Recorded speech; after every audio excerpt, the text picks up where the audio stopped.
నాటక రచయిత play right 17వ భాగము సంభాషణలు డైలాగ్స్.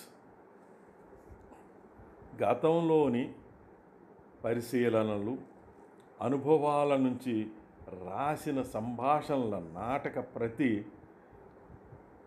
ట్రాన్స్క్రిప్షన్ అంటే ఎక్కడో లీలగా విన్న సంభాషణలను కానీ ప్రత్యక్షముగా పాల్గొన్న సంభాషణల నుంచి కానీ జ్ఞాపకాల నుంచి మాటలు రిమెంబర్డ్ డైలాగ్ రాసిన ప్రతి నాటక రచనకు ప్రాథమిక అభ్యాసము అవుతుంది. బహుశా అన్ని విధాల పూర్తి చేసి వ్రాసిన నాటకము కూడా నిజానికి అటువంటి దృశ్యాలు కలిగి ఉంటుంది. మనం సంభాషణలను కొన్ని మాత్రమే విషయాల్ని బట్టి జ్ఞాపకముంచుకుంటాము కాబట్టి రాసేటప్పుడు ప్రతిలో కొంత కల్పితం ఉంటుంది, కొంత మరుగున పడుతుంది. తరచుగా నాటక రచయితలు జ్ఞాపకాల నుంచి కూడా వ్యక్తులను దృశ్యంలో పాత్రలుగా మార్చివేస్తుంటారు.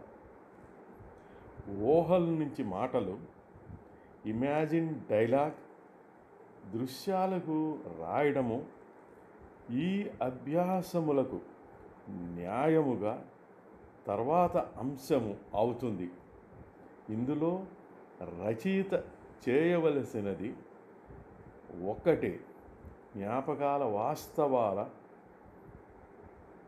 రిమెంబర్డ్ రియాలిటీ పరిస్థితులను అధిగమించి ఏమి జరిగి ఉండేది, వాట్ మైట్ హ్యావ్ హ్యాపెండ్ అన్న పరిధిలోకి వెళ్ళవలసి వస్తుంది.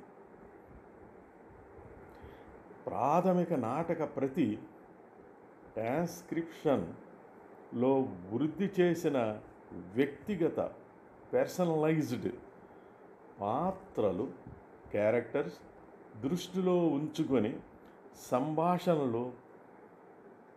సంభాషణలు సృష్టించినప్పటికీ అప్పుడు అవి తప్పకుండా అస్సలైనవి అవుతాయి. ఇప్పుడు ఈ పాత్రలు నాటక రచయిత ఆధీనములో నాటకములోని బొమ్మల్లా ప్రతిచర్యలు, స్పందించటాలు చేస్తూ ఒకదానితో ఇంకొకటి చర్యలు తాజాగా చేస్తాయి.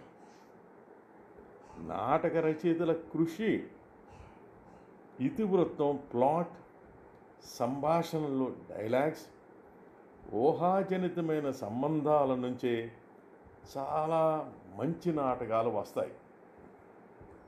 కానీ యథార్థమైన వ్యక్తులు నిత్య జీవితంలో ఒకరితో ఇంకొకరు ఎప్పుడు ఎదుర్కొనటం జరగదు.